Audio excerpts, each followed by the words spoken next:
السلام علیکم۔ ہماری عدالتی تاریخ کو اتنی شاندار نہیں رہی۔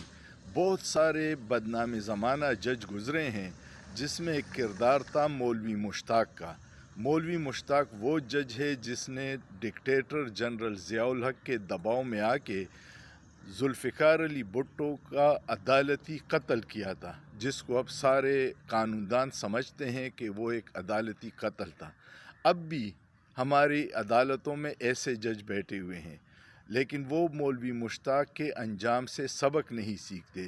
مولوی مشتاق کا جب جنازہ اٹھا تو تاریخ دان کہتے ہیں کہ اس کے جنازے پہ شہد کی مکھیوں نے حملہ کیا اور سب لوگ بھاگ گئے اور اس کی لاش بے یار و مددگار پر پڑی رہی۔ اگر عدلیہ کے یہ معزز جج صاحبان اس طرح کے انجام سے سبق سیکھ لیں تو پھر وہ کسی کے ڈر خوف سے نہیں بلکہ آئین اور قانون کے مطابق انصاف کریں گے۔ سوچئے، سوچنا جرم نہیں ہے۔